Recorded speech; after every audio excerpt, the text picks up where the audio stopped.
Well, I guess we are live at 8 from the Piranha Pond. I want to welcome everybody to Piranha Pond Streamcast. We had slotted this spot for very brand new podcast from my boy NunFlyyer and his beautiful daughter TOJO. Called More to Discuss podcast. Looks like we're going to have a little bit of a delay. Uh, Always technical difficulties in the pond. It seems like nothing can go quite right. So I guess I'll try to entertain you guys for the next 30 minutes. I don't know how it's going to affect the algorithm or our view time. What the hell do we got going on here? I guess we can talk about shit that's in the news. No, I'm not quite sure what we got going on. I've been out working all day. I'm not quite sure what we got going on. I've been out working all day. Yep. Look, I had me on I had me on the 3P. Where we at?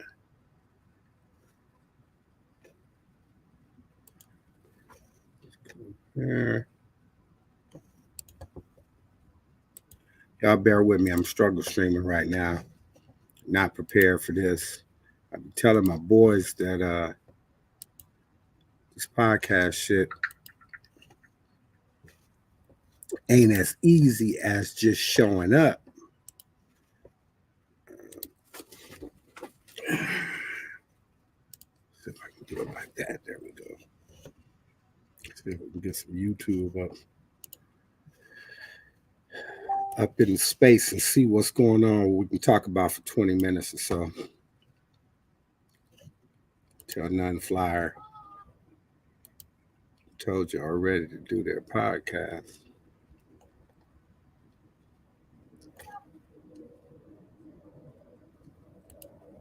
What we got going on? Andrew Schultz and Joe Budden, they've been tripping. Rock Nation. Oh, this is a trip. Star Report. Here, I'm just look this up. My daughter had told me the other day that she had took my granddaughter to New Sesame Street.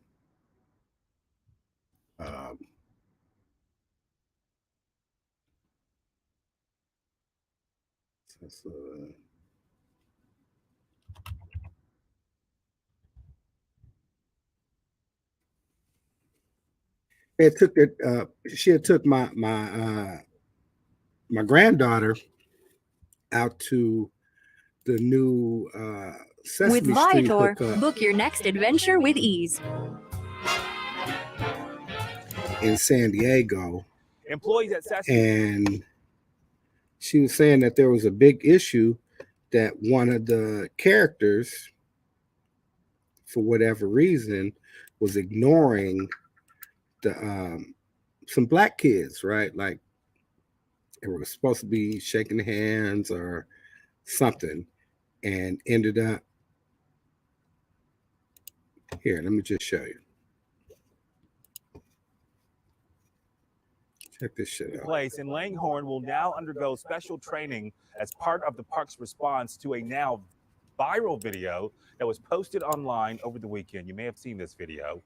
It was posted by a mother showing a character there at the park appearing to ignore her young girls who are black. They were asking for high fives there. The woman who posted that video said the costume character went on to hug a white girl right there in the area. No. Videos have since surfaced appearing to show similar incidents with that very same character. After an initial statement calling that incident a misunderstanding, the park issuing an updated statement acknowledging that what happened is not okay and committed to making things right. The children's mother talked about what happened this afternoon, saying she's heartbroken. The fact that this even happened, the fact that this is even going to be a core memory for them when it comes to Sesame Place is actually disgusting and unbelievable to me. The lawyer for the family says they plan to fight for justice, adding that no 6-year-old should be forced to live with severe distress after leaving a Sesame Place theme park. Now, that's some real bullshit right there. Sesame Street is supposed to be the epitome, safe place for children of all ages, races, not all ages, but all races, backgrounds, economic, whatever. And generally, Sesame Street is going to be targeted towards kids that are 10 years old and younger. And for a kid to go and for them to have that experience, right? That you're going to see all of the, characters that you see on television, on the Sesame Street program, these characters that are beloved, characters that help you learn. And the very first thing that you are is rebuffed. While the other kids that the only difference that you can see as a child between you and these other kids that are getting hugs and high fives is the color of your skin. So for people to tell us that racism is over with and that certain subliminal types of racism that you experience for that they are not that important or that they don't help shape the course of your life. Just look at shit like this. I mean, it's just fucking ridiculous. What else we got going on here? Yeah, my granddaughter, I'm glad that she didn't experience that. From all accounts, it seems like she had a pretty good time. So I'm glad of. But imagine the money that Sesame Street Place raked in on the opening weekend. Like, they drove from Barstow to San Diego to take my baby down there. Shout out to JJ.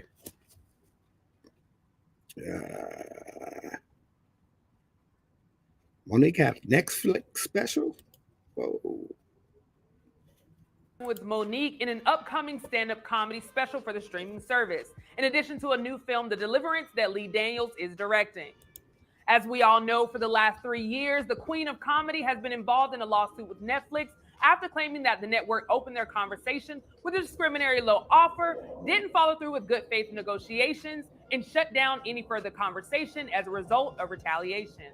Now that both parties have settled, it appears that they're moving on by working with one another. Some fans will point out that the beef between D.L. Hughley has made them pull their support from Monique. However, for the most part, Monique's fans are excited to see her again. Today, wow, more Monique shit. I think that is in response to, I don't know if you guys remember, because we did a couple of podcasts regarding Monique and all the shit that she was going through as a result of the D.L. Hughley fiasco. And then right after that, Shade Room and other media outlets had announced that Monique settles with Netflix on a lawsuit, multi-million-dollar, whoop, this, that, and the third, right? And everybody was kind of speculating that, well, Netflix must have had done something wrong for them to break her off. And I was saying all the time that I don't think that it's a break off. I think what it probably was they negotiated to give her more money than the $2 million or $500,000 or whatever the fuck it was that they had offered to give her the first time that started all this debacle. It just probably threw her, 5, 6, 7 extra million and required, a fucking product from her ass and shit. Now you got to show and prove. As Corey Holcomb says, now you got to have them goddamn jokes. You got that bread. Now you got to show up with the funny.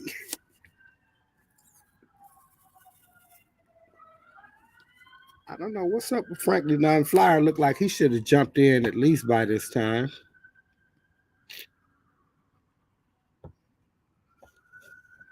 See what else we got going on in the news.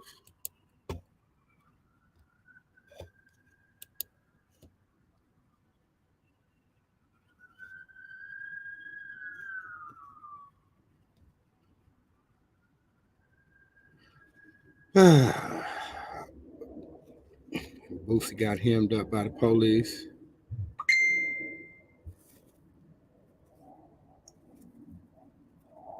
It's funny. This nigga asked me, should we hop on without going live? We already live, brother. You need to jump your ass in here. You got me struggle streaming.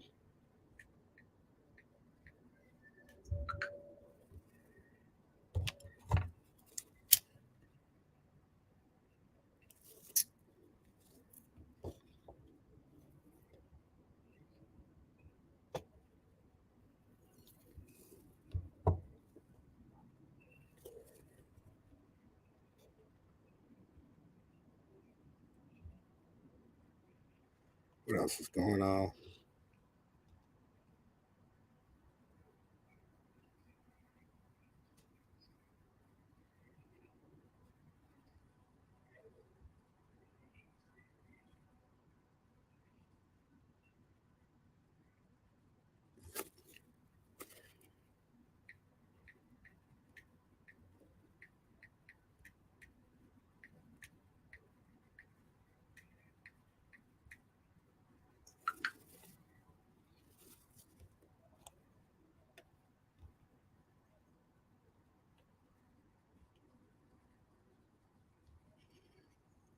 Charleston White. This nigga's hilarious.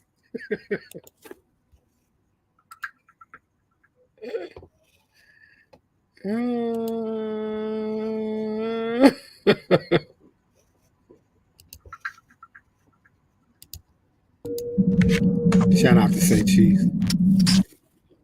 Shaq recently said, well, he told his kids, he said, y'all aren't rich. No, he said, we aren't rich. I'm rich. He told his kids, go get a college degree. And if you start a company, come present it to me. And if I like it, I'll invest in the company. But we aren't rich. And I'm not giving y'all anything. You goddamn right. Y'all will inherit it when I'm dead. Fuck. And it's gonna be divided legally. But giving the motherfucker something. Everybody been giving something. This nigga is hilarious.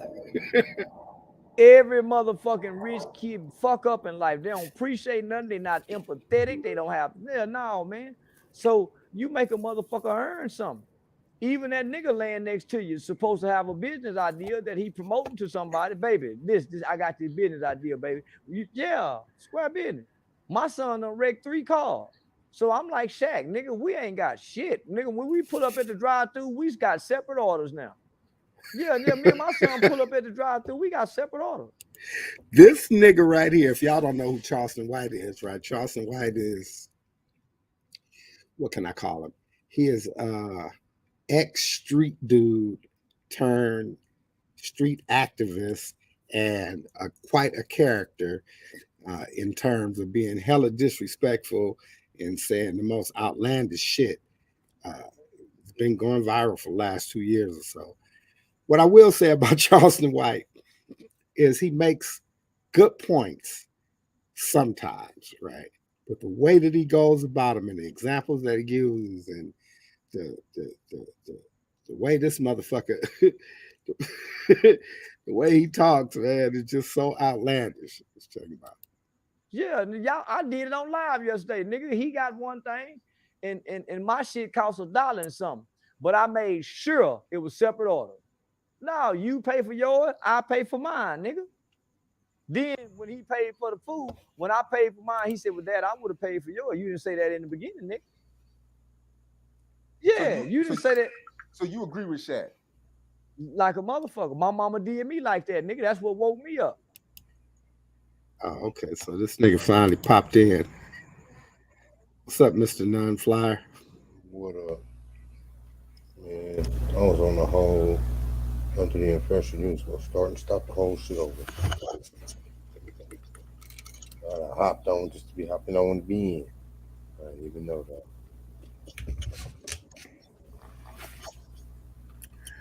Well, this is your space, so I give you a shot at explaining to the people what it is that you guys are going to be trying to do. Well, people, yes, me and my daughter have a podcast about to start called More to Discuss. This episode 1 is going to be about basically us getting to know each other and y'all getting to know us as the audience. So me and my daughter are going to come on and have a little Q&A and get episode 1 started like that. As soon as she gets on, she's running a little late. You know, Uni is never on time, so she will be in when she can get in. But yeah, we're gonna make this as consistent as possible, and me and my daughter are gonna talk about some things and get to know each other as y'all get to know us, because we've been apart for a minute. Uh, so we're just gonna go through this journey together, us and y'all and us. Right. Sounds like something that's going to be real interesting. I think that we have spoken before about the possibility of doing podcasts with some of these grown kids that we have. If we could ever get them to sit down long enough. Yeah, I definitely would entertain having some in-depth conversations with my middle boy, young Kerry Mackin. Um,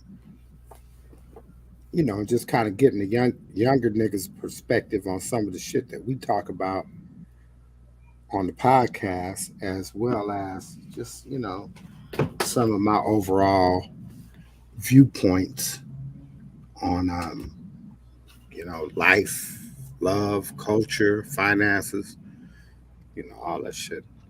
shit that's gonna be good for him to know, help him navigate this young world a little bit better. You know what I'm saying? A little couple few detours on his road to where the hell he got going to be at. But I am indeed on the same thing, as well as really getting to know her, because we've been apart with me being in prison for most of her life and her being away in Virginia. Well, no, she's not in Virginia anymore. I think she's in Carolina. I'm not exactly sure. We'll find out when she comes on the show. But her being way across the goddamn country, it's kind of hard in terms of really learning her. So, we're gonna get some stuff off, and we're gonna get into some topics, and we're gonna learn some things, experience some stuff, talk about some things. It's gonna be awesome. It's gonna be dope. Right. I was trying to fill in the space.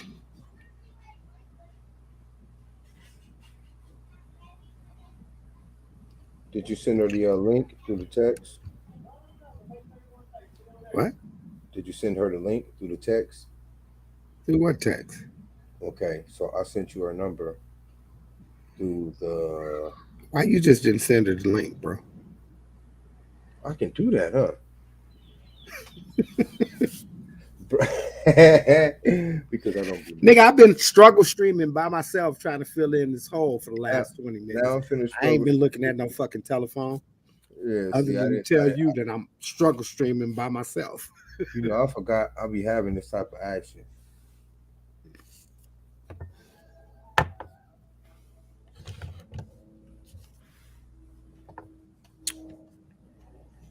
Here, man. This blank air ain't shit. Let's see what Charleston White was talking about. Yeah, what word? What will be up? Charleston White, we here, we back again, man. Pop Hunter, Philly artist, going viral. Got the song Corvette. Going crazy. It's on the charts right now. 2-3 weeks later, a week later after Uzi got on the record, paperwork came out. Uzi took down the record off his Instagram. He did another song with Tuzi. Tuzi took the song off Instagram. Gilly the Kid was dancing to the song on Instagram. He deleted the video off his Instagram page. It's like he's getting blackballed right now. You spoke out about it. hold on. You spoke out about it, and I posted it on Say Cheese. And it's everybody going in on you. They didn't blackball Game when he child molested that 15, 16-year-old girl that he just got sued for. Wow. What the That nigga fuck? fucked the baby.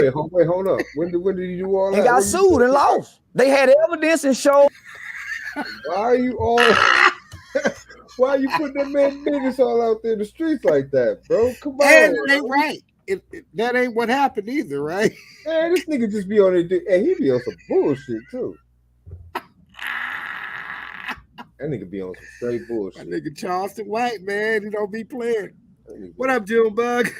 Look, Junebug is. I think you had sent me something about this dude one time too, right? I was like, yeah, Charleston White be on some other shit. That Game with the butterfly tattoo on his face, that he molests children. He's a pedophile, and he walking around with his chest still stuck out, hollering, and everybody still loving him.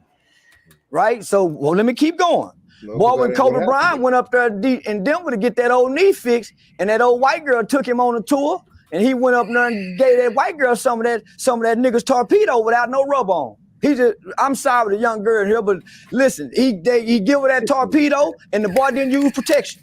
He got a wife at home. The girl holler rape. Boy raped the white gal in Denver. Boy, Kobe Bryant. Allegedly. Well, I've been alleged of many things and it ain't been proven, so fuck allegedly. Nigga, they calling me a rat and it ain't no proof. So we gonna say Kobe raped the white girl. Nigga, the white girl said he did it. White women don't lie on ball playing niggas. What? What's wrong with this? This nigga's a cloud chaser for real. That's all that nigga do. So that's crazy. That nigga said, shit, I done allegedly did all kind of shit. They ain't caught me for either. So we ain't gonna say allegedly, we gonna say he did it. Damn, nigga. That nigga said the white woman said he did it. White people don't lie on ball players. This nigga here, boy. Just to be at least that's what they say, right? Allegedly. So we got Kobe, all of a sudden, Tupac, Mike Tyson. Boy, ain't nobody, boy, y'all love the shit out of Mike Tyson 2 weeks ago. Mike Tyson raped, went to jail for it. Woman went up there, knock on the door in the middle of the night. Tyson took it. That's what she said. She was a black gal. He ain't never apologized for it. Y'all ain't said nothing about them boys. So here it is. We can go on and on. Young Buck been caught with a tranny. Tranny come out and give us proof that the boy been with a tranny. Dwight Howard, another tranny come out. So y'all gonna tell me this little boy at 13 years old witnessed a murder that usually traumatized adults, right? Even if an adult walk in and see a dead body, they don't even have to witness the murder. Just seeing a dead body would traumatize a killer, right? Killers have dreams. So you mean to tell me this 13-year-old kid witnessed his brother, right? From what I read, it was his brother, while his mom was there. So him and his mom witnessed this murder together. He's not a street kid. He wasn't raised in the streets. He don't know anything about standing on those street codes and principles. And I don't know many 13-year-old kids who was taught to do that. So you mean to tell me and my mother witnessed a murder at 13 years old? And my mother take me down there and say what she saw and say, baby, you say what you saw. And you niggas is telling this kid that he should have went against his mama? Is that what these niggas telling us, my nigga? That's how you know these niggas ain't been in the streets. Again, this nigga be saying sometimes the nigga, he is Nick 3.0, right? This nigga goes a long way to make a good point, right? But this nigga be on some other shit. That nigga way. Real for real. That nigga way is another way, a whole different way. A differences of the ways, nigga, for real. Because although this nigga Nick may say Sherm, he don't be all over the place like that. He'll just be not like that. Dropping niggas off all in front of buses. This nigga, this nigga be right. Nigga right in front of a bus, nigga. Look, my little bro say this dude is a Skip Bayless of hood business. Pretty much. He is pretty motherfucking much. Why you bullshitting? Or the fucking or the Stephen A. Smith, the hood business, nigga. You Look, tripping, a bro. nigga constantly want to ask him, but nigga, what did you do? like, What do this nigga do? well, he went to jail when he was 13 for a murder. He was sleeping in the back seat while his people killed somebody or some shit.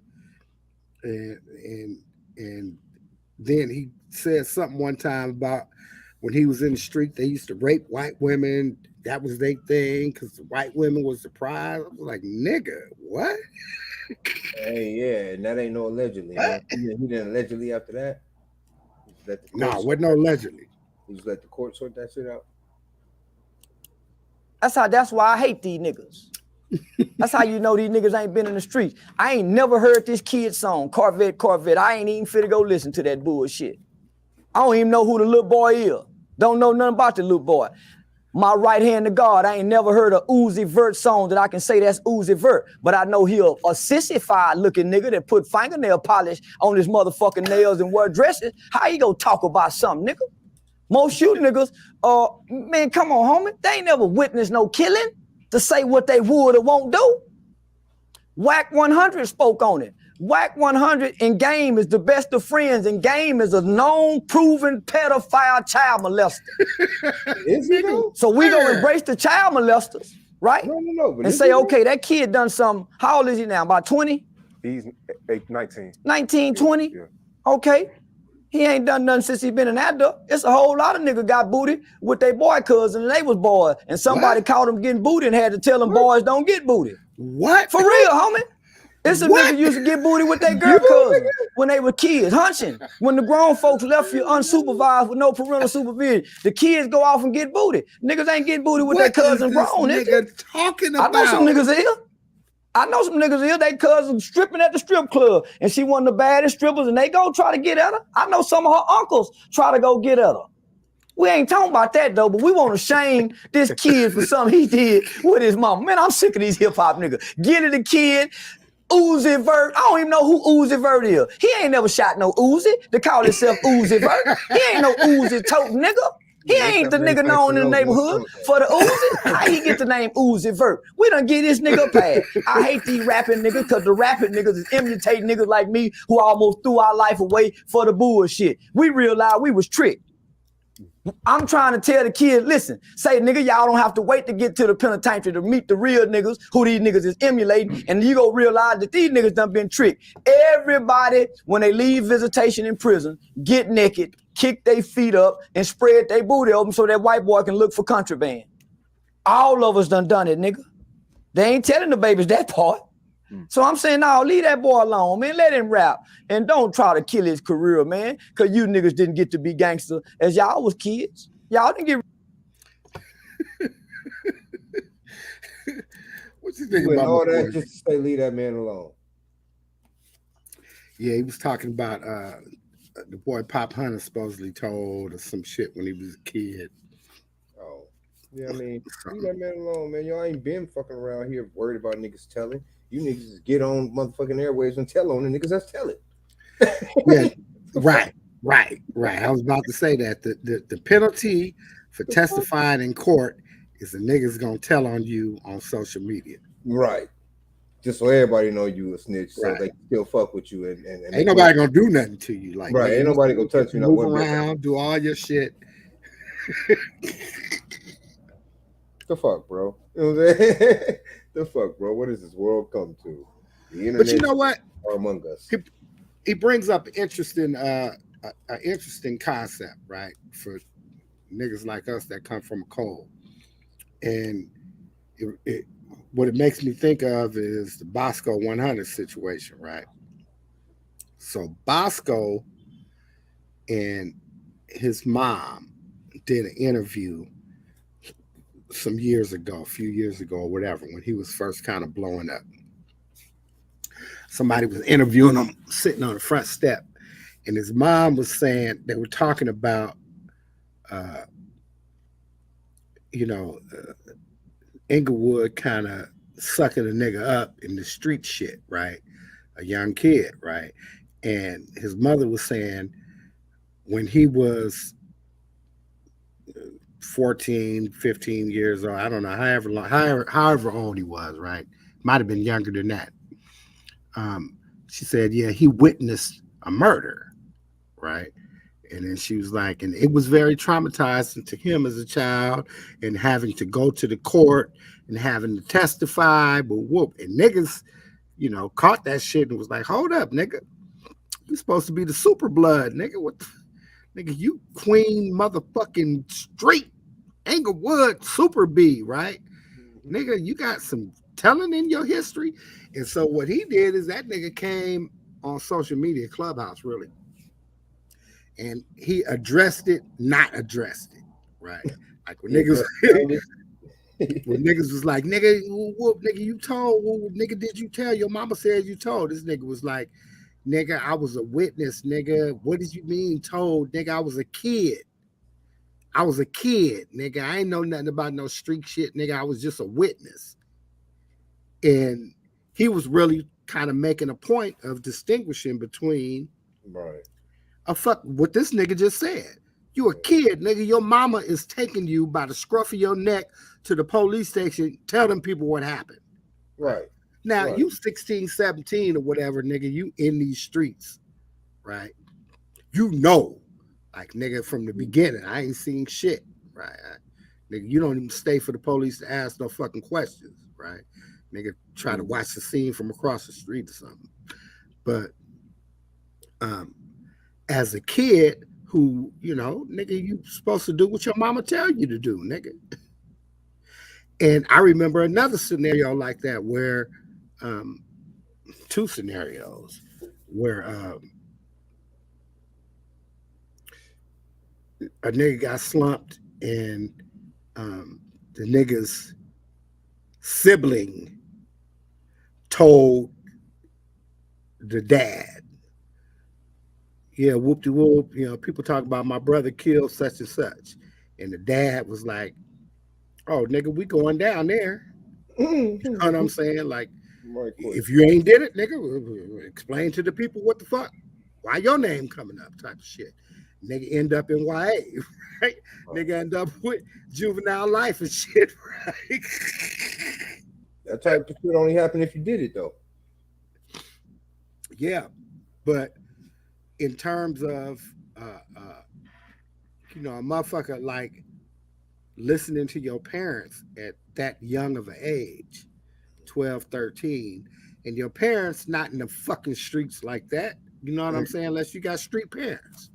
You know what I'm saying? And if your they parents were, is on some law and order, get up and go to work, and you got a civic duty to tell the truth. You better tell them people what happened. Right. They don't be thinking about like, nigga, you are all bad in the hood after that, right? But even if they were in the streets, man, and just want something better for you, you know what I mean? Like, fuck all that. You know, just because I do it don't mean you got to do it. Well, you know what I mean? It's a trip, right? I come from a very middle class reaching black family down here in Los Angeles, and my mama was the one was like, fucking be no tattletale. You don't get out them people's business. You don't tell them people nothing. Police fucking ask you some questions, you tell them to call me. Right. I was like, hey. Yeah, that's how we was raised. Yes. Yeah, I'm rolling with that. So the nigga 18, they call my mama or my lawyer, one of them motherfuckers. Call my mama, man. I ain't got nothing to say. I don't know nothing. Yeah. I don't even know why y'all got me here. I was going to get some fucking sweet tarts from the fucking corner store. I'm a kid. Call my mama. Nothing about that pistol y'all found in the bushes. None of that. Don't deal with none of them unless they super soakers, and call my mama. Yeah, that's all I got. But okay, so that's dope, and I believe in all of that. Like, you got to do what your parents tell you to do. For a motherfucker pressing that kid, what type of niggas is y'all though? You know what I'm saying? He's a fucking kid. What type of niggas is y'all though? Well, really? Again, we live in the era of clout, and then the other extreme of clout, which I guess would be extreme ridicule, right? So Yeah, I can see that. you know, if you got that shit, that kind of, especially with Clubhouse, you got anything, any kind of skeletons in your closet, nigga, that could be questionable. Don't matter that you was 8. You know what I'm saying? Niggas is putting that shit on blast, Hey, nigga. especially fucking with the nigga Charleston White though. This nigga put all your hunching exploits and all that. All of the Right. shit. Nigga, it was crazy.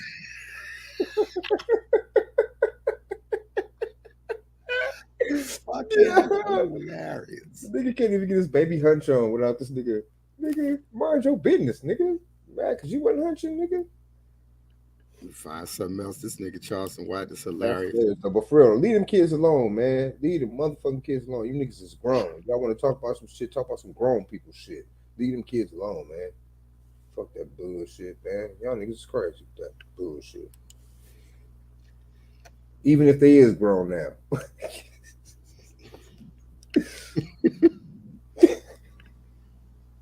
You niggas know what the hell I mean. Man. Let's see. Oh, he been tripping with Stephen A. I mean, What? Same nigga. not Stephen A. With Stephen Jackson. Oh, okay. I know that nigga's the same nigga, Stephen A. They the same nigga, except Charleston White is the nigga talking Stephen A. The nigga say nigga and say all the street shit, but that nigga's the same spirit type of nigga. So Steve Jack, he went to Chicago, went to the O Block, was playing ball in the motherfucking projects, some more shit, iced out.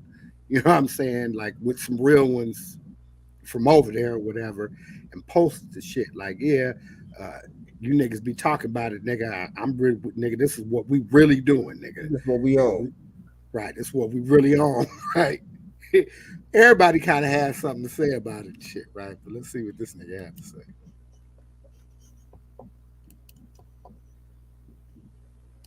Basketball playing bitch.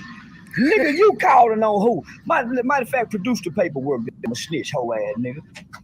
All right. So here we got Stephen Jackson, George Floyd, fake brother of play brother. This nigga out here with Stephen niggas. Jackson is calling That's why on he doing all that shit. all his NBA friends to ban Charleston. Say, Blow, play it for me right quick. Pull that Hassan Campbell for me, Blow. Oh, Play that Hassan Campbell for Let's me. find the first one first. Let's find the first one. With the Hassan Campbell joint. Yeah, Hassan is a weenie ass niggas. yeah, he is definitely. Yeah, these niggas crazy. Oh, them niggas don't want none with real niggas. Well, I mean, I guess they do, because they be talking to all types of niggas, all types of crazy niggas. So we doing shit to them niggas. I ain't gonna do shit to them niggas. They talk about me crazy. I'm gonna appreciate the help.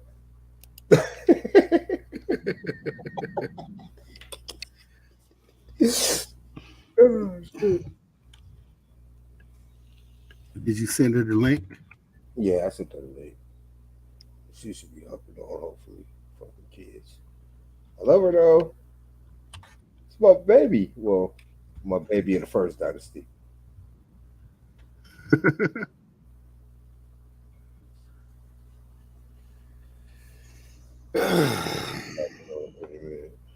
Texting her ass right now.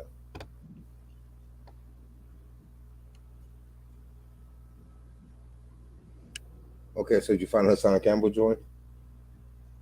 No, I'm looking right now. I believe that them dudes really like the Hassan Campbells and the Charleston Whites and all them niggas, man. Like they don't really have nothing to stand on. Yeah, that's how you know the NBA nigga homie. So they do this type of shit. Nigga, I wish I would. Nigga, I wish I would. Nigga, what did that nigga prove? Man, what did that nigga prove? That nigga say I don't, man, listen to this. This is a nigga in his 40s.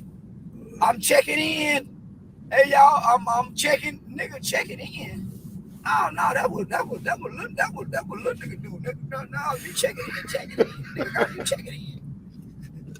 Nigga got you checking in, Stack 5. Say, nigga, what kind of nigga? A nigga got you checking in all your years. I thought you were assalamu alaikum. Just Stack 5. I thought you were Assalamu alaikum.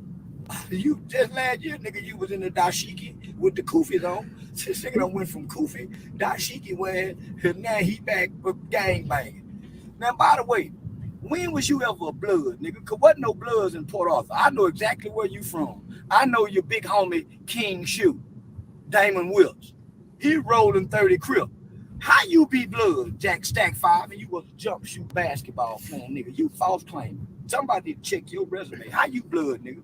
So he started How you claiming blood, blood, Stack or he 5? was just hanging out with the When homies? was you gang Nah, he banging? was in When did you Chicago. put in work to be OG He from, millionaire NBA blood? He from You Texas. was a basketball playing nigga. You made good choices and decisions throughout life. You ain't never bang, bang, bang. I'm from Texas, nigga. Remember? It ain't no bloods in Port Arthur, nigga. Fuck wrong with you? You can fool the rest. You can fool them old block niggas. Ain't no bloods and what no bloods in Port Arthur. PAT, Trinidad, Jose? Texas. What up, baby? Yeah. You wrong in the No, motherfucker. birthday Stack. boy. You wrong in the motherfucker. Yes, sir. Happy birthday to you, baby boy. This weekend, but still. Yes, sir. Say, listen, and I just want to say shout out to my people. Man, they sent me some packages last 2 years ago. And I'm just now realizing what y'all sent me. Thank you, man. Oh, man, listen. I just so happened to be going through them bags y'all sent me. And look what I found. I didn't even know y'all sent me these. Man, I'm so sorry. Shout out to the hello people. Oh, shout out to the hello. Say I would have been gave y'all the shout out, man. I'm sorry. Say, man, these people sent me this shit 2 years ago. I just so happened to be going through the bag. And look what I found. Boy, I ain't bullshit. I don't roll joint. I'm a Swisher smoking nigga. No, they sent me all these. I'm talking about they sent me. It's good, the motherfucker. This nigga's stupid as fuck. Who was that sent them that though? Hello. I ain't fucking with y'all. Y'all fucking with weird. I'm trying to send me a whole bunch of these motherfuckers rolling. I'm just listen. I'm talking about nigga. It's now Is you in a Tesla? I just so happened to go. Nah, he in the passenger seat. And said, man, look at all these bags here. He sent me a whole bunch of bags. This nigga ain't even got no fucking seatbelt on. I guess they ain't leak where they at. I'm sorry, my nigga. I guess not getting it. That took me 2 years to get to it. Goddamn. Yeah, I ain't fucking with hello. Motherfucker, too, boy. I see. I can't smoke this whole motherfucker. I can't make it go out. I'm gonna support. Say, man, I'm talking about, listen. I ain't bullshit. It got the hello on the thing right there, too. We support the world. Got the hello right there. All kind of shit. Man, I ain't know. I'm sorry. Okay, nigga, get back to the shit talking part. It can easily go viral. Say, man, that nigga Charleston line. He don't know what he talking about. Nigga, I can call 1,000 niggas right now, nigga, and they'll tell you, nigga, ain't no motherfucking gang banging in no motherfucking Port Arthur, Texas, nigga. Moderator, delete our comments. I don't want nobody talking right now while I'm talking. Ain't no motherfucking gang banging in PAT, nigga. Pimp C and them ain't never talked about no gang banging. Moderator, delete our comments. Nobody talking no more. Delete our comment, moderator. Nobody talking. They must be flaming his ass. Everybody go to hide you with no talking. I'm on the motherfucking talk right now. You stupid ass motherfucker. Y'all broken the bitch on Monday trying to get here and fill out the goddamn. They must be flaming his ass too. You're flamed on your own show, nigga. That's crazy. Get on up out of here. On your own live. Get on up out of here. Moderator, get him. 15,000, 47,000. A trip to the vet can be extremely expensive, and sometimes you just need to ask a couple of questions to help your. Hey, free advertisement. This nigga Sean Cotton blew up off of this nigga too. Now every rapper that Soulja Boy that runs had say beef cheese with over the past 2-3 years all passed away. Young Dolph, Draco the Ruler, Trouble. Soulja Boy spoke out on that after Trouble passed. He said, "You went out like hoes. My ops don't exist no more." So basically, to paraphrase it again, every rapper who has had something bad to say about Soulja Boy are no longer here. I fuck Soulja Boy, nigga. Country Black still was a punk. Yeah, Country Black still. Yeah, my nigga Country Black talk real bad about that nigga. Man, listen. You don't know that nigga like that? I want to remind Soulja Boy, you ain't got no motherfucking ops, nigga. How you know? What he got? And watch him use and watch them you. Remember you was on your tiptoes, nigga. Remember you was a tiptoeing nigga ass nigga. Yeah, nigga, you ain't got no motherfucking ops, nigga. Nothing about you was street. Let's go back over your career, nigga. Mac, let me ask you this. Didn't somebody sock Soulja Boy out in the hood, like in Compton or Watson, some shit like that? I'm not sure about that. Oh, okay, I think I heard something like that. So I guess that was I know he had the scenario where remember when he was on Vlad and he was talking about how motherfuckers tried to home invade him and he was brah, brah. Yeah. All that shit, right? I was like, brah, and brah. See this motherfucker, I came around the corner, I was like, brah, die, nigga, bah. Well, none of that shit in the police report. What that was some fuck shit, right? Right. Nigga had beef with some niggas that he was doing business with. Oh, Jose said, yeah, it happened in Fruitown. Bam. See, I knew I heard something like that. There you go, bro. I had seen a video where he was in FTPs and motherfuckers had rolled up and was acting like they was fixing to try to get down with him or something. The nigga had dropped his phone or something. It was like squaring off, but was backing up or something, but nothing happen. I saw a video like that, but I didn't see him actually getting socked out.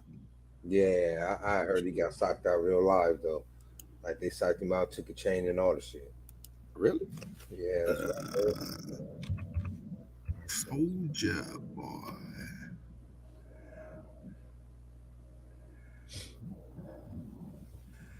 He was really trying to act like he was with that shit. They socked him. They sucked my man right up. I can't wait till Charleston White gets socked up. I wonder if he has security. Like I wonder. We're going live, man. It's my nigga, man. What the niggas finna do, bro?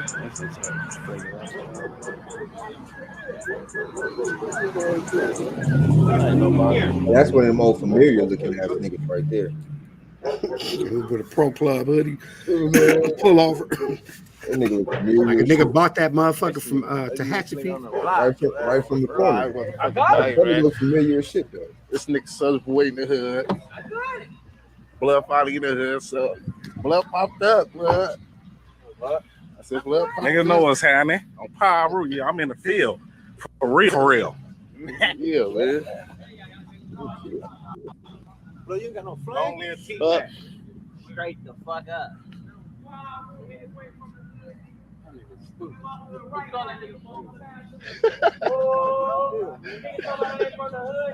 They on live, bro. They on live with him. My shit going nuts. You got 55 views online with it though. God. Yeah, man, we in the field for real. Yeah, man. And the FTPs, baby. Really? I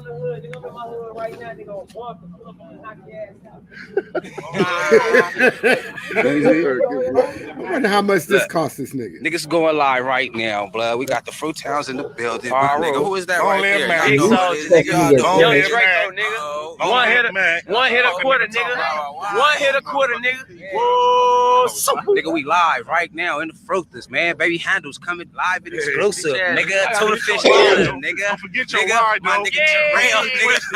Oh shit, slide, This shit nigga. killing, nigga. Oh, niggas Same ain't trying to Tyrella, slide, nigga, man. you know. Niggas ain't trying to slide. You know the feds be on this. This nigga ugly. Huh? That's my boy, though. It's my boy. Look at him. I wrote this. We ain't YGs no more. We YF. Hey, shout out to the YFs, man. The YFs putting it down. Why they hating on the YFs? Man, he said, why they hating on the YF? Why they hating on the YF? Smacking shit. They putting it down, man. Frothers, man. What was that? That's the homie. Blood Bull. Hurt the homies. Came through. Let me go in your line. Yeah, man. Let a nigga know, blood. Yeah. Nigga from Rosecrans days, nigga to Davis, blood. Them niggas said Fucking no, nigga talking about, from the nigga. hood, blood. Fucking nigga talking about. Hey, where you at, though? CB, where you at, bro? Lee Mac calling. Hold on, man. Hold on, Lee Mac, we live. They said Soldier ain't for the hood. What up, blood? What's happening? Show the nigga that thing, man. If we ain't playing with you, fuck niggas. What a nigga gonna get if he burn up on Big Soldier, nigga? Ooh, wow. What do you I wonder how much this cost this nigga. Yeah, we the notorious ones in Boston on Power Road. Yeah, on Pyro. Hey, Nigga, yo, notorious. yeah, the Soldier Boy challenge. I seen 4 niggas running through the door. I grabbed the Draco. Nigga, I started shooting, nigga. You feel me? I ran out on the block. You feel me?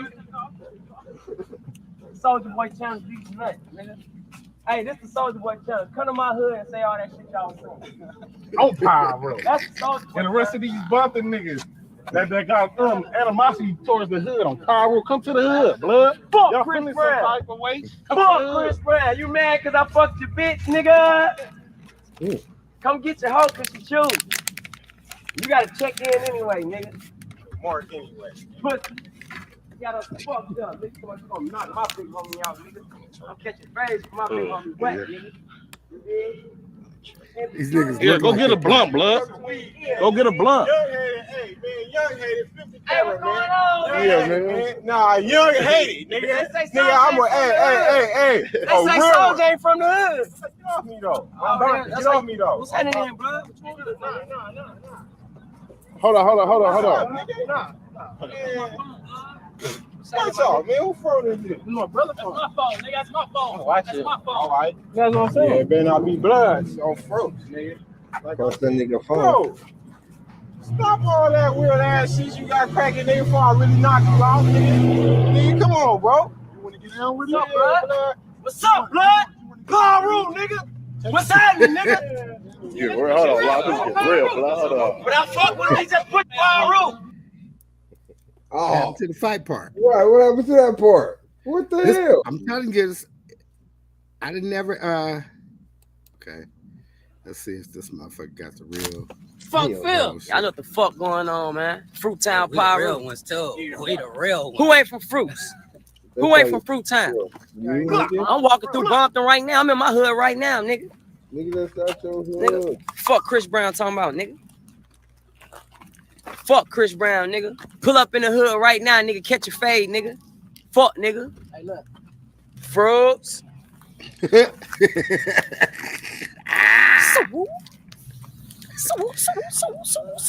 nigga, Holla Sue, the that blood nigga starts Sue is- swarming. That nigga Fuck Sue you talking Whoop about, is nigga. tiny We as a out here motherfucker. right now. We out here right now, nigga. Real power rules, nigga. Real power rules, nigga. Fuck y'all niggas talking about. Fuck a world. Fuck a Soldier Boy challenge. Do the petite challenge. 80,000 on my wrist and Bompton. Do you Fuck see all these niggas, man. Tootie Pussy, in nigga. the backstage? You gotta check in anyway, nigga. Cause I can't see none of that no more. You got us fucked up, nigga. Talking about you gonna knock my big homie out, nigga. I'm catching phase for my big homie whack, nigga. You dig? And Big Soldier ain't gonna catch no fade cause I'm worth too many M's, you dig? Hey, what's going on, man? They say Soldier ain't from the hood. Hey. They say Soldier ain't from the hood. Get off me, though. Get off me, though. What's happening, bro? Hold on. Watch out, man. Who phone is this? My brother phone. That's my phone, nigga. That's my phone. Watch That's it. my phone. All right. That's what I'm saying. Yeah, better not be blood on froze, nigga. Like I said. Bro, stop all that weird ass shit you got cracking nigga before I really knock you out, nigga. Nigga, come on, bro. You wanna get down with it? What's up, blood? What's up, blood? Power room, nigga. What's happening, nigga? Yeah, hold on, this is real, blood. Hold on. But I fuck with him, he just put power room. Yeah, I ain't never seen that. No footage other after than that. So all them niggas is just fucking talking shit. Hey, do you see Tootie in the shit? Nope. Backstage. What are you on? I am on the computer. You see everything I see. Nuh-uh. I surely don't. Not anymore. Why not? Used to. I don't know, bro. You know, this is all new to me.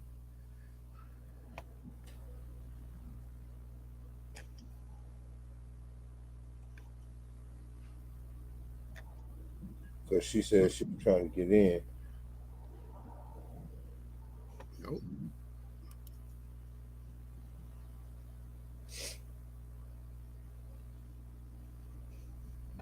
I don't have her in here at all. And I'm going to resend the link.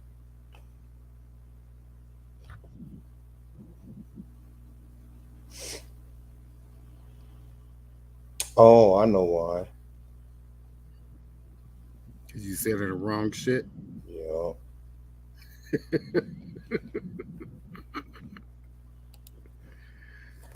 Hilarity. Hey man. Hey man. Come on, y'all. Y'all got to bear with me, man. I'm new to this shit. Hey, I'm bearing with you, I brother. love all of I'm y'all. still here. I'm talking to people. 9 o'clock. I'm still here, nigga. I'm talking to the people in the young digital space. Y'all got to work with us. We are podcasting on the budget, like we do our botany on the budget. We struggle casting, struggle streaming, struggle streaming, and botany on the budget. That's how we get out. You know what I'm saying? Till y'all help us get bigger. Everybody tell a friend. You know what I'm saying? So we can get motherfuckers to do this for us. How about that? We can bring you a nice, clear, clean, crisp podcast. How about that? There she go. Like, share, subscribe. There And we there are. she go. All right. Turn your phone sideways, Ma. Boom. There we go. Now we in the game. Look at us. All right, let me get up out y'all business. Hello, people. Hello, everybody. More to discuss. Yes. NunFlyyer and TOJO. We are finally in the building. Sorry for the delay. She had to get in here on y'all, man. We are it's our first episode, man. Welcome. Hi, everyone. Hey, everybody watching. Thank you guys for coming in and vibing with us tonight, you know. And welcome to you, daughter, to this digital space. You know what I'm Yes, saying? I haven't been. I'm really excited for this Beautiful opportunity in this time. You know, I'm excited Yeah, it's beautiful stuff happening. We're to gonna explore different, you know, platforms. That's the word I was looking for. I was sifting my mind like to explore different platforms. Are we allowed to smoke up here?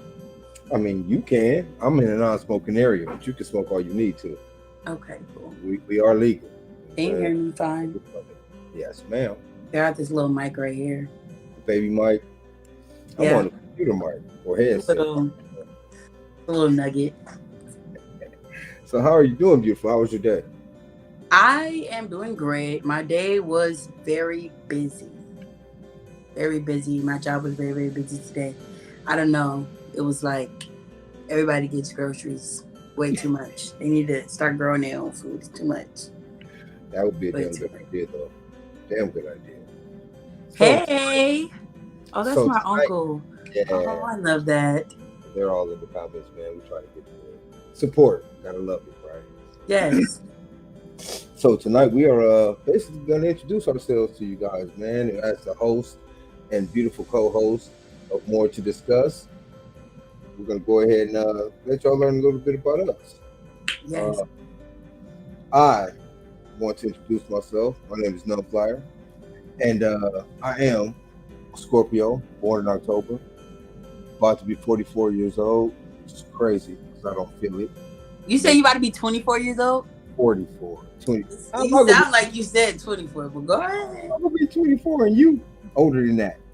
Hey, we could be immortal. You never know. Yes, sir. And yeah, man, I am here to learn and teach and show and experience with my daughter this digital space of ours. It's gonna be a good time. I'm excited. So introduce yourself. What's up, y'all?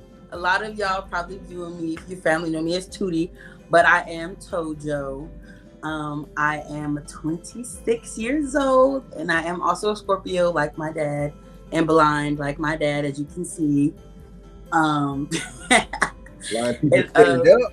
I'm just excited for this platform, honestly. Just, you know, get to know each other, get to pick each other's brains a little bit, you know, spread wisdom, knowledge, gain wisdom and knowledge, because I love to learn. So that's like really what I'm here for, to see what people chiming in, have opinions on, and also, you know, how you see things and how things work in your mind as well.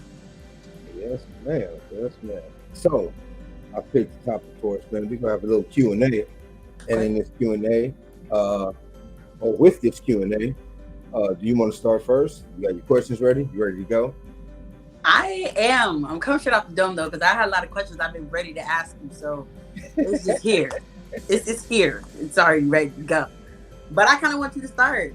because this is like, you know, not just your platform, but you kind of used to this, so I kind of want to feel the vibes a little bit. All right, I got it. All right, so first question for me. What are some of your hidden talents? What is something that you like to do or that you're good at that most people don't know that you would like to express or share with us?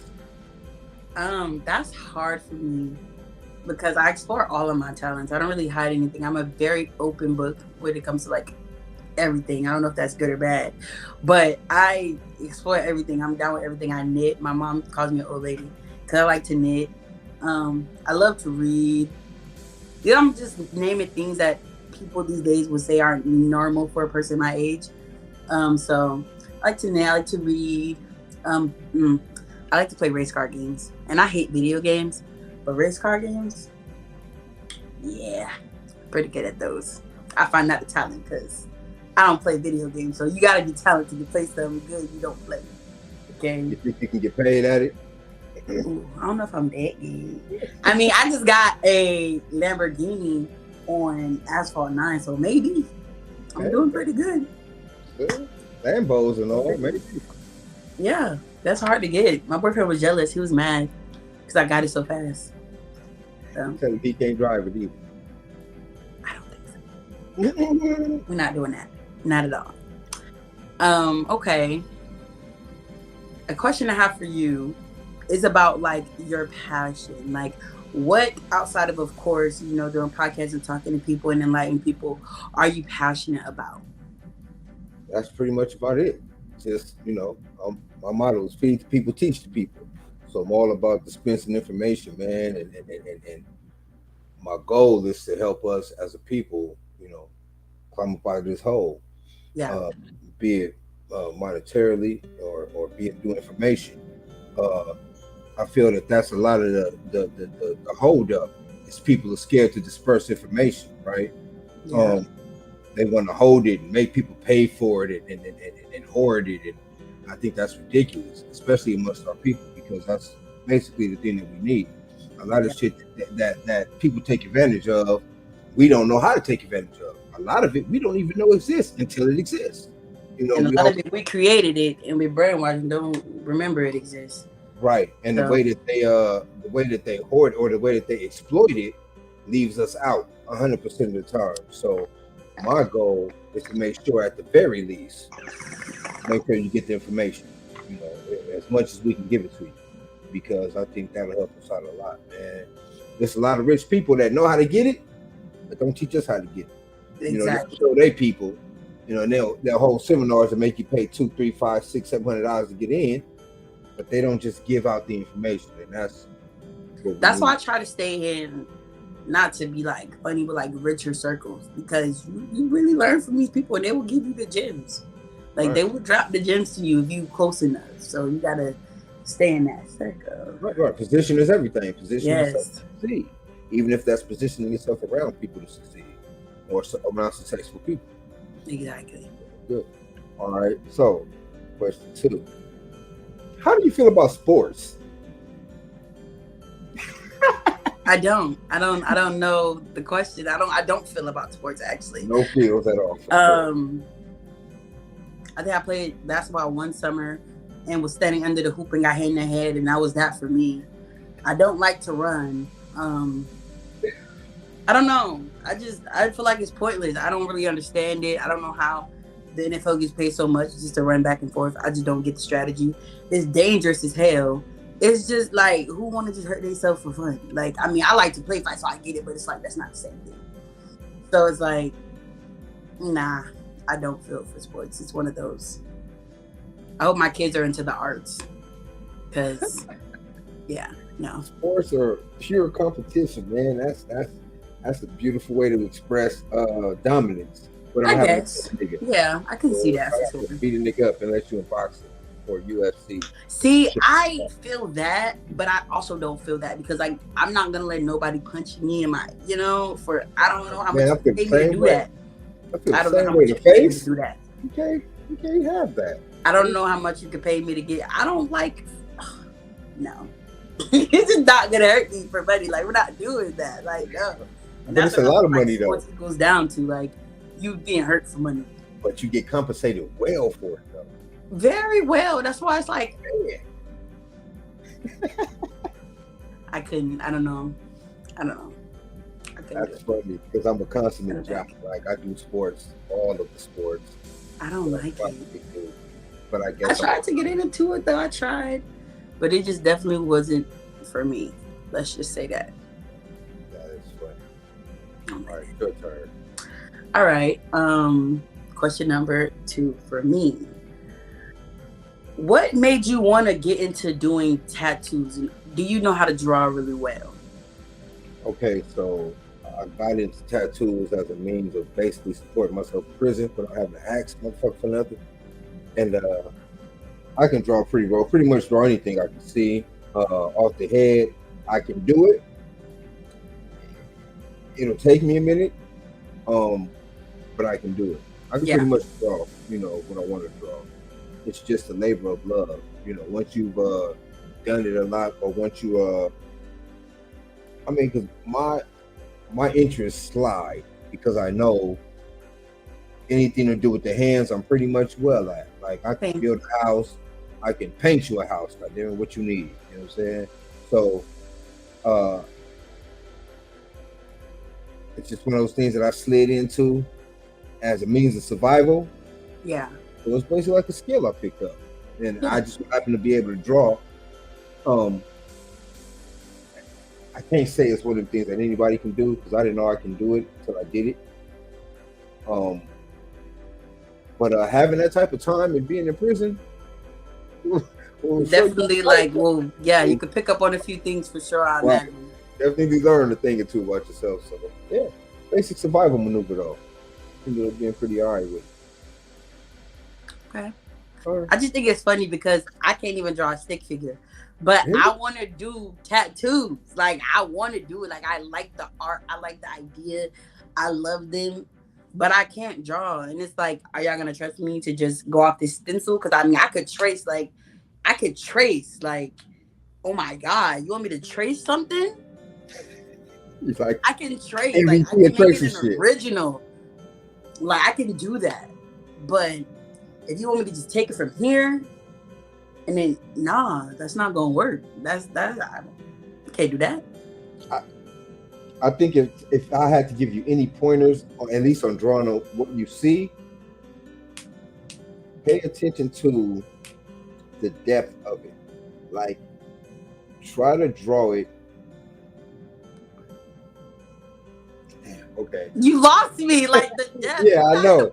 It went way too fast. All right. I'm like, we not in no water. Okay, so look, this how we'll do that. This how I can say it like this. Practice.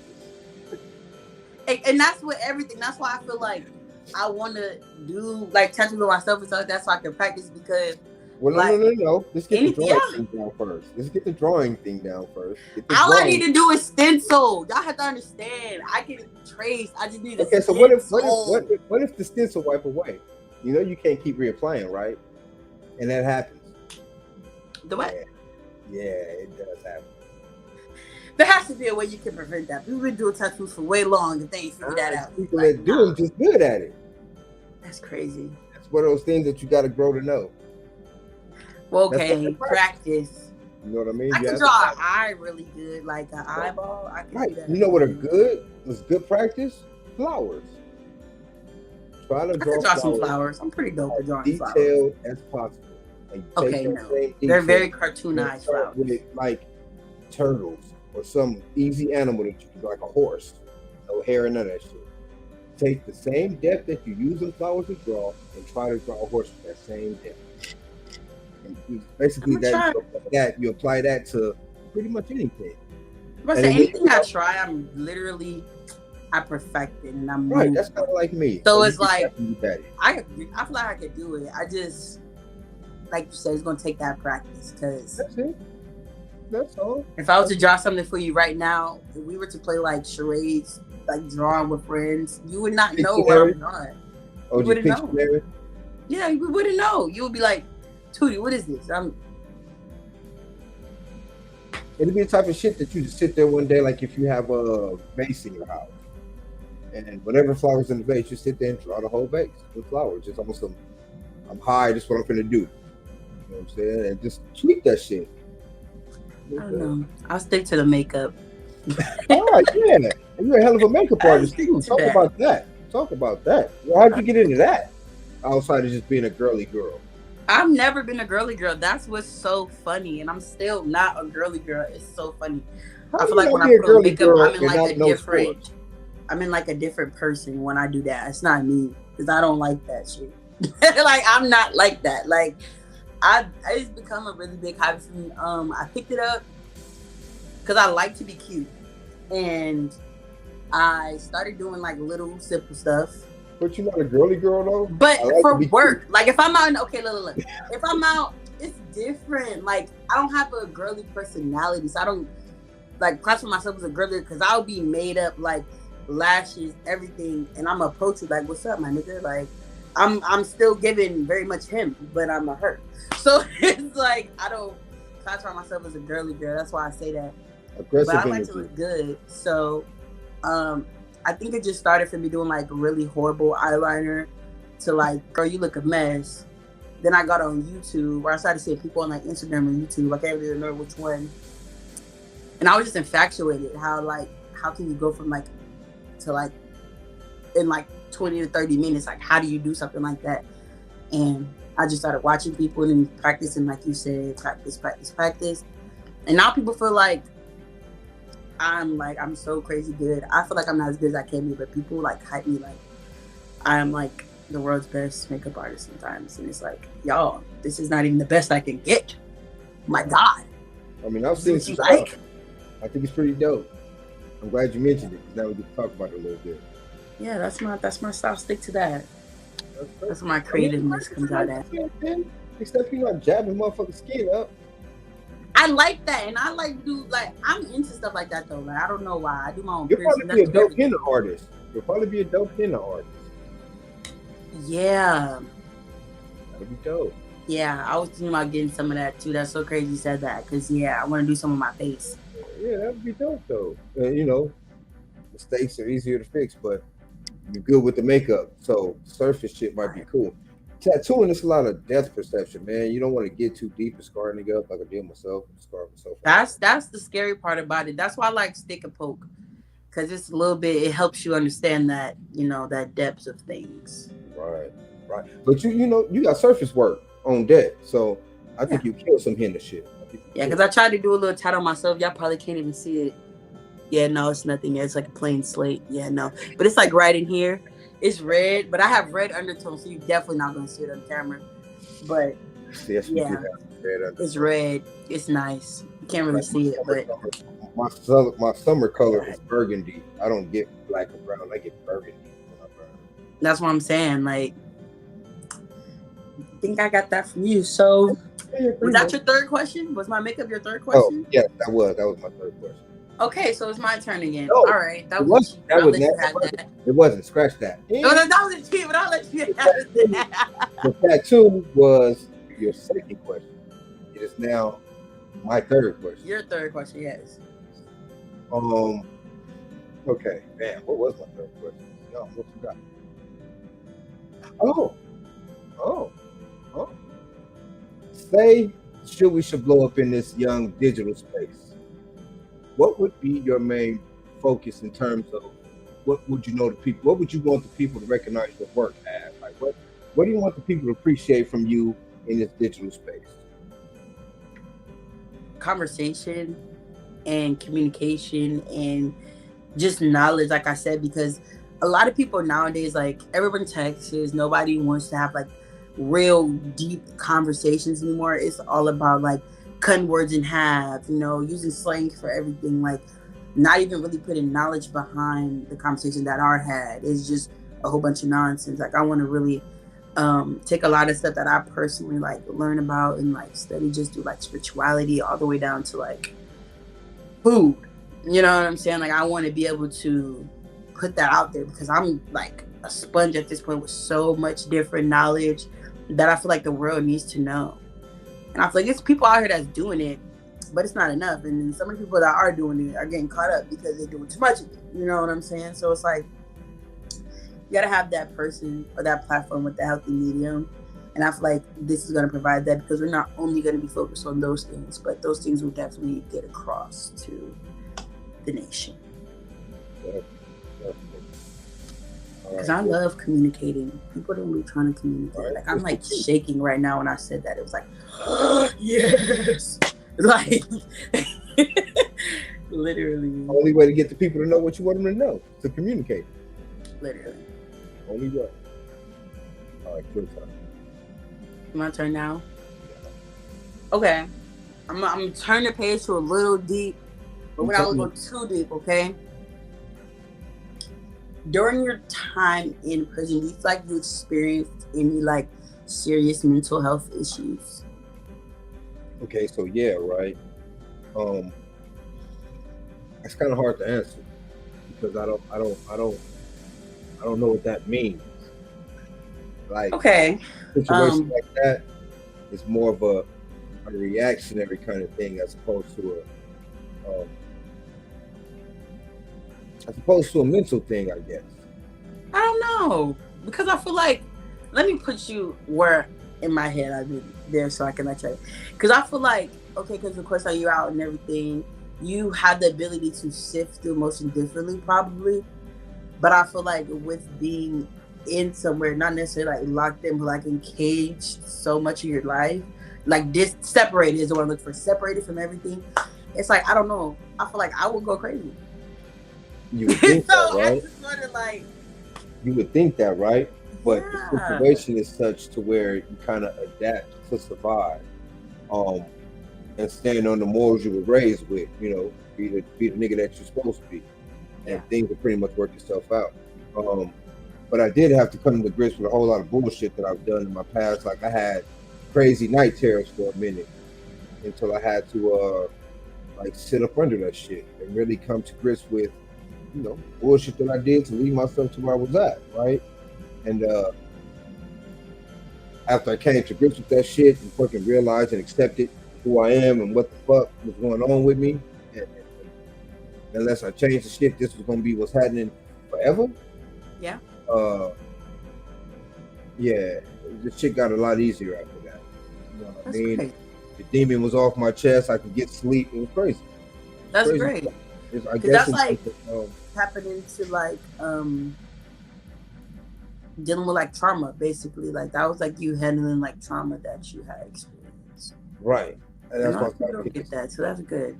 It's kind of like akin to shit, just accepting who you are, man. Accepting who you are and what you've done, and knowing that that ain't who you are in essence. You know what I'm saying? And being what you're supposed to be. What you were I raised. definitely feel that, because not to that magnitude, of course, but like just going off of like actually me being as present as I am within my own body, and understanding that as people, and like as we age, we literally go through life phases, and like literally our minds literally change. Like, so it's like just from accepting myself in order to be able to grow, I understand that, because I had to experience that as well. Right, exactly. You have to go through it in order to be the best. You got to be able to shed that bullshit. Yeah. Accept it, take all that shit in, and then expel that shit like food. Shit that shit out. You know what I'm saying? Gotta get that shit out. And yeah, once that happened though, it was easier times, man. I you know. No, seriously. Like my head is, I ain't gonna lie, like I've been on my personal spiritual journey for now, probably say like 3 years.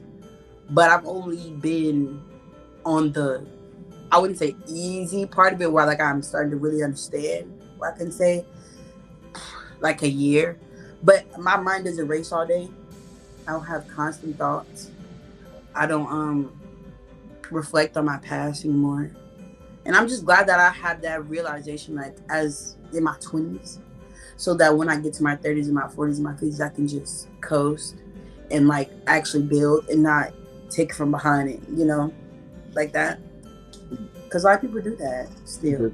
The thing about that is this though, right? And I feel this wholeheartedly. It's like being in a 12-step program or AA program, especially with trauma, because it's there and it's gonna be there. It's a day-to-day kind of thing. You know what I'm saying? You gotta continue to put that shit behind you every day.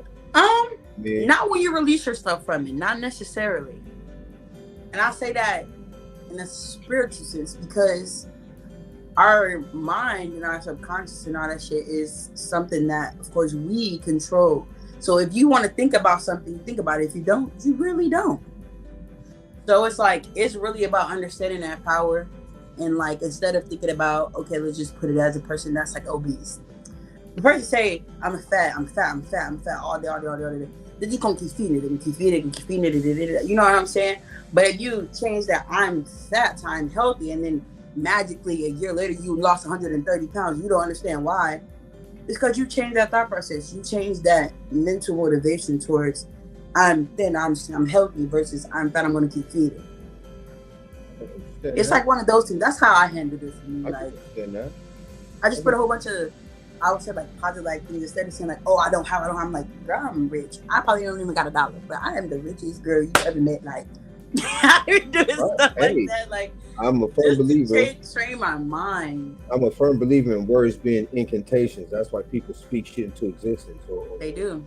Put shit into the energy. So I'm with that all day. But that's the same token as constantly telling yourself you're better than the past.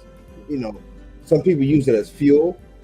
You know what I mean? I mean, but that's a good thing to fuel yourself off of because growth is always praiseful. Like, we never want to be the same. We're evolving beings. If we do the same thing all the time, we will start to decay because we're not living in our actual. We are elevating beings. We have to continuously elevate. Fucking vibrate at a higher frequency, man. Always. I'm always looking for a way to bring mine up. Like, once I figured out that you can, like, it's magnetized, I've been sticking stuff on my forehead all the time. Like, will this stay? Will this stay? I'm like so excited because, like, wow. Yeah, a lot of concentrated energy. I did it at work with a safety pin, and I was like, oh my God. That's dope. I'm a magnet. Yes. Oh yeah. Personality wise and everything. I'm learning so much, like just about energy in general. Like, it's so real. It is. Definitely is. So man. real. It can guide you.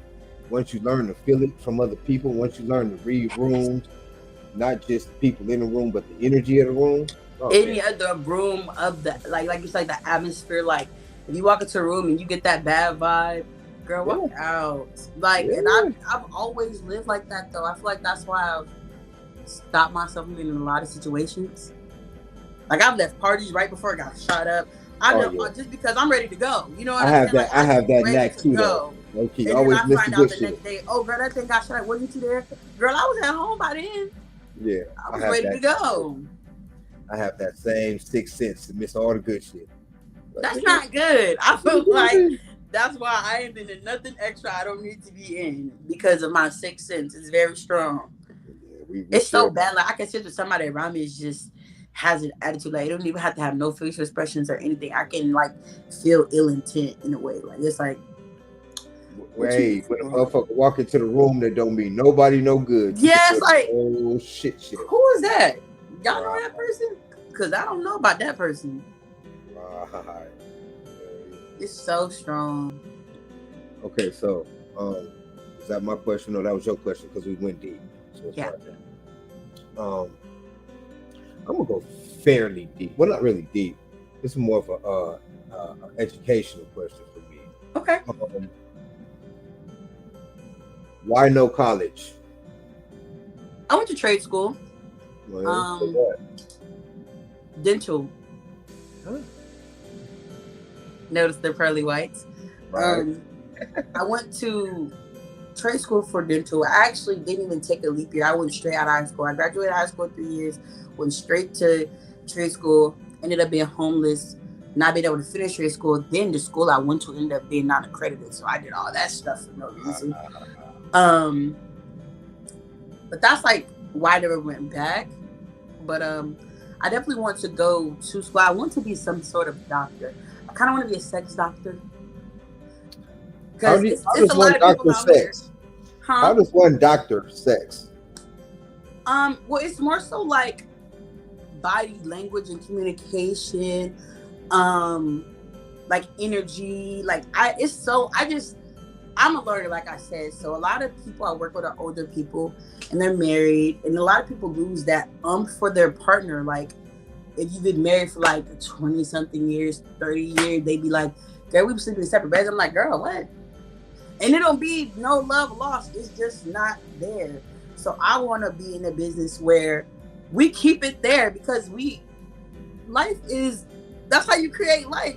That's like a literal bodily function. Like, so that's people don't wonder why they be so miserable, all this stuff like that. Like, you not communicating with your person, with your person's body. Like, that really makes a big difference. And I feel like not even on like such a sexual tip, more so like even just connecting, like tantric things, like, just feeling or just vibing, electrokinetic stuff. Like, people don't do none of it.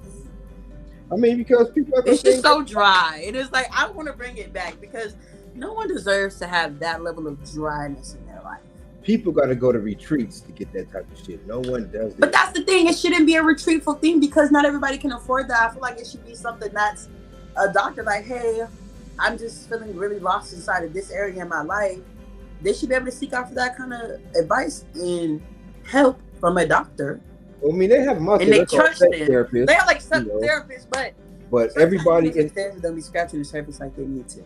In that perspective, right? In that perspective, it's the kind of profession that you can always bring something to the table because not everybody's sexual experience is the same, and it's always. But that's where it will come in more so because then you can use everything I'm saying to learn your person's sexual energy, their sexual type. Because I know there's difference like kinetic, penetral.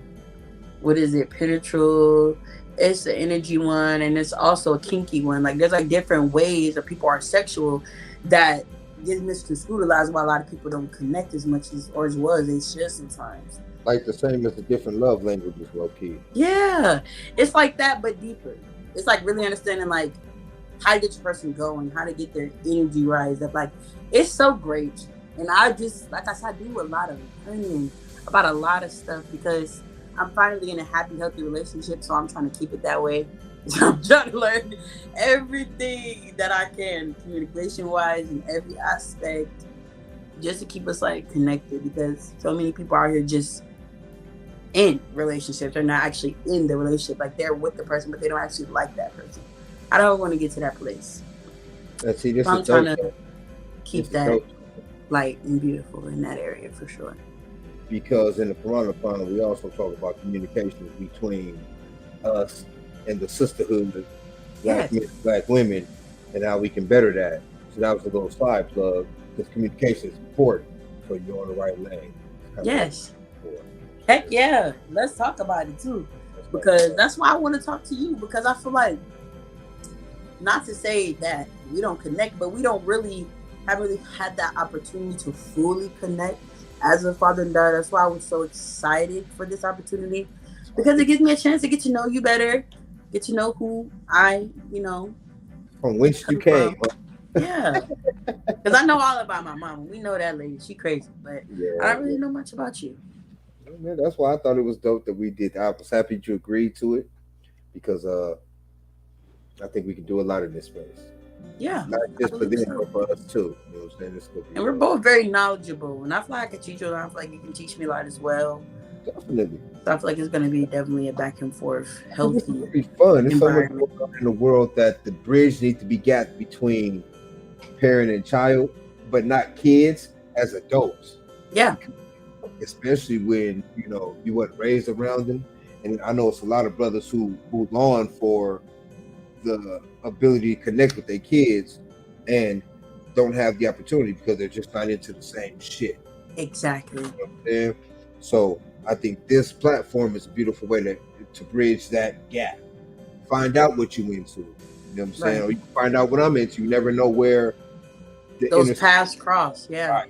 Right. I think that's how dope. And above and beyond that, also help other fathers and daughters, or fathers and sons, or just parent and children find a space where they can communicate if they're having trouble communicating as well. Yeah, and be more comfortable. Be more comfortable doing it. Right. Yeah. So, and with that said, it's your turn, because that was my question to you. You just sliding them in without even. I've been thinking about this all day. What you mean? I've been working, so I don't really. No. And by the way, people out there in digital land, we are approximately 3-hour time difference too. So she's sacrificing all her beauty sleep to hang out with us. So It's okay, guys. I sleep enough. right. But this is a real question I have. My third question now, fourth question, I'm not sure, but is how does it feel for you? Because I know you have 2 sets of kids. How does it feel being a father to a younger set of children? Like, how does that feel for you? Okay, so the 2 dynasties, right? The Ming Dynasty and the Shao Dynasty. That's what I call y'all. I wasn't really present for the Ming Dynasty, so that was kind of crazy in terms of heavy on the soul. Being able to be present for the Shao Dynasty is eye-opening. It's crazy. It's wonderful. It's everything, low key. Yeah. To be able to influence so directly to lives that can influence so directly other people is kind of crazy. We were raised under great circumstances. Personally, put ourselves in some not so great circumstances. The balance and putting that in them is crazy. Yeah. You know what I mean? So I'm trying to find that balance, man. I'm working through that balance. And again, it's a beautiful thing that they're young, because mistakes that I made can be, lived through as they're making their own mistakes. So yeah, it's not bad, So yeah, so it's like when I was in your shoes, blah blah blah blah. So you can kind of like relate and be able to change the path for them in a sense. Right, or at least show them a different path. Hey, they gonna walk the way they walk. I'm just gonna show them a few different ways how to walk. You know what I mean? That's what I mean. Like, give them suggestions. Create a few other ones, and if you want to go straight in, I guess, but you can definitely go left or right. Like, as long as the decisions that they make are good ones, I wouldn't give a damn. You know what I mean? Yeah. But it's weird. It's weird coming home to it. It's weird having not ever done it, having to do it. So all of this shit is first time shit. Although I've been home for a decade plus, and my oldest second half child is about to be 10. It's still weird. Yeah. So yeah, I'm still riding it, and I'm trying to figure it out. I have great examples and uncles and grandfather, rest in peace, and all the beautiful men. My bro Mac, my man on the boards, all the cats, all the beautiful cats that have raised kids before me, is where I take my cues from. Yeah. I have no idea how to do this shit. I was in prison most of my life, so it's an experience. Yeah. I can tell you that. Definitely an experience. That's a blessing. Can't wait to be in that position. Yeah, man, we're trying to wiggle some wealth about this joint so we can meet up and treat up, and you can put yourself in a position so we can grow your family. You know what I'm saying? Or your branch of the family. Yeah, that's what I mean. I be feeling like I'm the only one left that's just one tree, one branch twig. Not really. Not at all.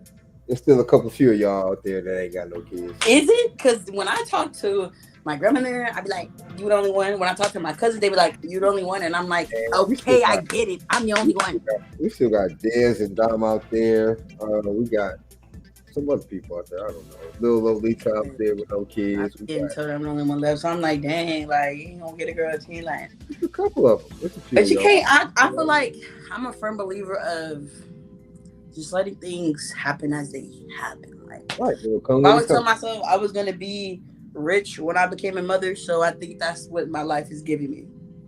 Like, when you get that first M, you're gonna be pregnant, and that's your business and nobody else's. And I feel like that's how that's gonna happen. Like, real spill. I'm not mad. I'm not mad at it. Let me tell you something.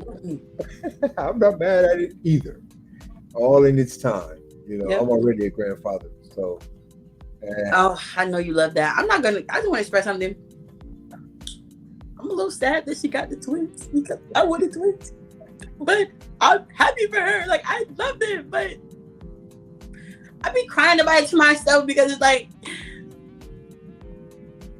That ain't nothing. You may have them too though, because they run rapid in the family, so you may I have them. know, but it's like, okay, here's how I feel. I feel like I was 100% down. Like, I'm gonna get them. That's it. And then you got the boys. I'm like, And yours are gonna be girls. I'm down to 50. I'm down to 50. I'm down to 50. But it's okay. It's okay. It's okay. Like, my toe halfway in the water, but it's not all the way in there. But it's okay. Yours are gonna be girls. That's gonna be That's the problem. That's gonna be wild. But you That's got, you have the issue. a high I know they're probability. gonna be girls. You have a high probability of having them though. That's for sure. I know. Hopefully I just get boy girl and I'll be like Be one crazy. and done. I don't gotta do nothing else. That'd be crazy. That would be beautiful because I would just have my 2 kids and I'll be happy. I don't have to have the football team because that's when you don't have what you want. That's when you just keep going. That's a lot. Because you want to get what you want. Like, no. That's a lot. They keep trying to be like, Right. And it happens like that. Like, and my boyfriend's family is very boy dominant. So I'm kind of excited. I'm going to get my son. I'm not really worried about the girl thing. Because my family's like half and half. But his family's like very boy dominant. So I'm like. It took me 3 tries when I got home before Trey was born. I had 2 other sons that didn't make it in Mayel and Macari, but Trey was finally landed. So that was that was dope. And then Nola was But you had 2 boys on the way. Like, you was getting the boy gang popping. Like, imagine you have 3 boys right now. That would be crazy. That would be ridiculous. That would be ridiculous. I feel like you'd be so happy because, like you said, you're in sports. So I feel like that would just be fueling you at this point because they will keep you lit. And Trey is already a champion, so that's dope. You know, I was all over that. My boys already the best. Crazy. In football too, that was crazy. Yeah, that was dope. I feel like that would have been cool. But yeah, that was dope. I can just say that. I was happy. I was proud. But just for him being here though, that was dope. I can't wait till you guys all meet. I feel like that's gonna be so crazy, even with me and my sister, just like my older sister, and then I mean my younger sister. It's like that's gonna be crazy. I'm gonna just be like, if I laugh out of nervousness. Don't take it offensive. Me too. Because Hey, I me just be too. weak. Like I don't know what else to do. I'm just gonna laugh because I do the same thing. I do the same thing. So you get it out. like, so I'm just gonna laugh because when I don't have words, laughter comes. That's how that works. When I don't have nothing to say, I just laugh. Yeah, that's Some people take it in offense. Some people laugh with me. nervous laughter. You gotta. It just happens. I don't know. It's a thing that I can't control, but I feel like that's a feeling that I can't even imagine feeling. I don't know. That's gonna be crazy. It's gonna be crazy. I feel like even seeing you for the first time as an adult is gonna be like, I don't think I'm gonna have like breaths. I think I'm gonna be like breathless for a little minute, like.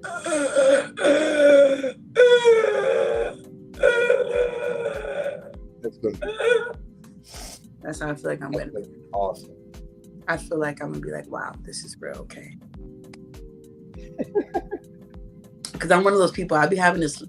I don't know. My dreams be so vivid. Sometimes I be having to make sure, like, is this real right now? Hey, that's dope though, because you're in tune to the spirits, man. The realms, yeah, I am. It's tricky. It's very tricky because let me tell you about this one dream I had. It's very quick. It was very crazy. You probably haven't ever seen Zoe 101, but people that are watching and tuning in, you probably have seen Zoe 101. It's about a junior high, which is like very high tech. It's co-ed. They have dorm rooms. Crazy, like it's just really lit, basically like a high tech school, boys and girls. Like it was like a college, but it was for junior high school type. I had a dream that I was there talking amongst people or whatever, going back and forth with people, and something happened to where we had to get out of it, like evacuate. And we couldn't take the elevators, of course, because there was something going on. So we had to take the stairs. We took the stairs, but the stairs led into like a vent, like a duct, like a vent duct. Right. And going through that vent duct, I see, of course, you know, into a room. Like, what the hell? I go down in that room and I wake up and it's my room that I actually had, same decor, same everything. I get up, I run downstairs. I'm like, Mom, where was I just at? She was like, in your bed sleep. I was like, you're lying, because I just got back. Like, literally freaking out. Like, so you mean to tell me you didn't hear me just come through the elevator duct? You didn't hear me walk over you just now? And she's like, no. And I'm like, you're a liar. It totally just happened. Did y'all it even totally have, just happened. Like, did you even have those kind of ducks in your spot though? Yes, it was right over my bed. This is what blows me.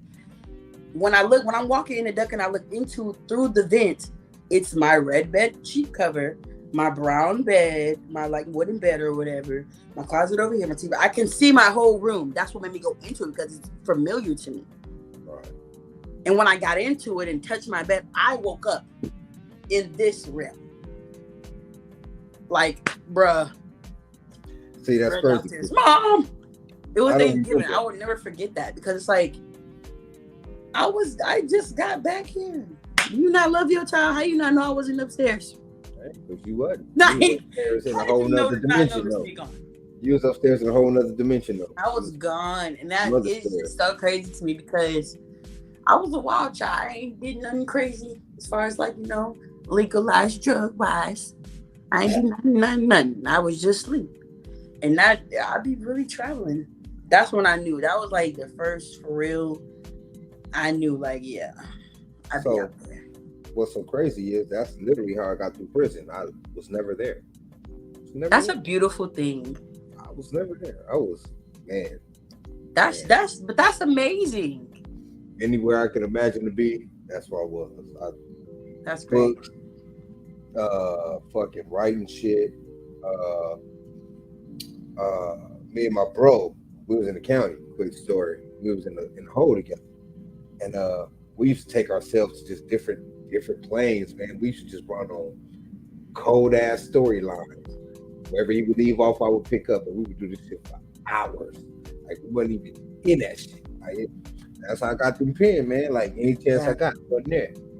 I literally have a best friend like that. That's so funny, because like she'll start a conversation like, "Girl, I just got this message from the designer. He wanted to walk in Fashion Week." We talking like we about to really walk in Fashion Week New York. Like, we are there. We are in the meeting room. We are having this conversation. Like, literally, that's so crazy. Having friends like that. That is crazy. That energy is crazy how it just transfers. Yeah. You know what I mean? That's dope. That is pretty cool. All right, so whose turn is it? Wait. It is definitely your turn. My turn? Yeah, because that was my question. My questions get deep. I'm telling you, I'm a conversational person. Kind of went in there. That was kind of dope. All right, let me see. Question 5. 5. Last one. Okay. How does it feel being the oldest child of all of your siblings? How about that? Except for one, right? No. Well, I mean, yeah, all of your mother's siblings. Oh. The ones that you live around. I am a warrior. It is a blessing and a curse. Kind of brings tears to my eyes, because I feel like I'm constantly on. My guard is constantly on. I'm always in protection mode, mommy mode, and whatever we want to call it. I don't live for myself too much, because I'm always like, I gotta do for my siblings. I gotta make sure my siblings are okay. That's my like. Some people say it's a weakness. I don't know. I just gotta make sure my siblings are okay. That's how I do. Like, my mind, I'm trained like I'm like the mini mom. I'm like the mini mom. So it's pressureful, but it's rewarding at the same time, because I have a lot of influence on people, little people. I have the ability to change days from good to bad. Just have an opportunity to teach and change. Like, it's great, because I don't want my sister to experience a lot of stuff that I had to experience, and I feel like with the level of light I put into her, she won't have to. But it kind of brings me to tears because it's a tough thing to be. And your brother, oldest is hard to be. If you're a real oldest, that shit's hard. It's not easy. I know, because a lot of the path that's taken can be followed. Yeah. And you don't know that until it is. So, exactly. Yeah, a lot of shit weigh heavy on me too by being old. Like better examples could have been set. All the shit. So I know exactly how that feels. You know? It's just like I just don't want to ever be in a light where it's like you want to do something, I'm doing it if it's not the right thing to do. Right. Like never be like, yeah, I'm gonna be like, no, you don't do that. And then I don't ever want to be in a situation where I'm doing something I don't need to do, and I'm telling you not to do that because what do people and kids do when someone tells them not to do something? Yeah, they do. Yeah, we go they want it. There's something that has to happen.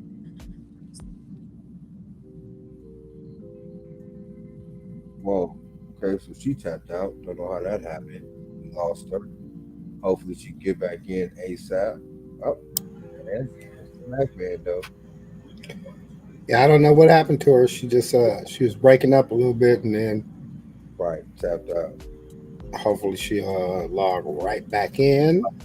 Right. Continue. It was having a good little conversation. Right, weren't we? Weren't we though? It was going down. Oh, that's crazy.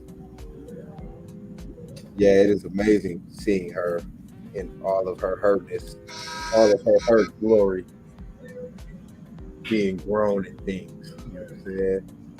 Indeed. It's crazy. It's crazy. I'm happy that we had the experience to get it in together, man, and we decided to do this. This is going to be real dope. I need her to get back on here so we can finish controlling the text.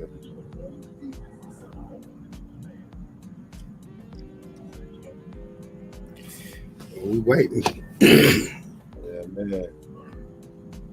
I think her questions are pretty dope too. Yeah, like I said, you guys was having a real good conversation. I think it needed to be had too. Yeah. I think probably like when we get to episode 50, we'll revisit the question and answer plan.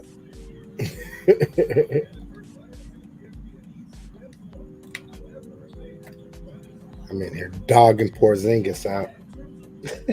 My dude.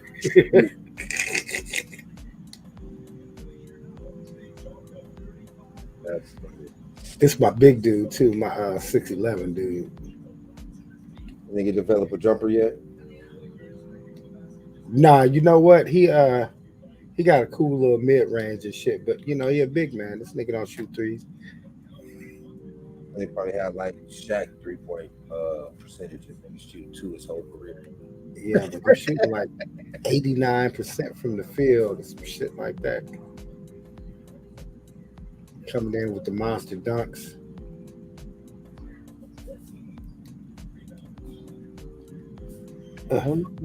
She hasn't hit me back yet. So for all of y'all out there in digital land, we're going to try to make this every Wednesday thing.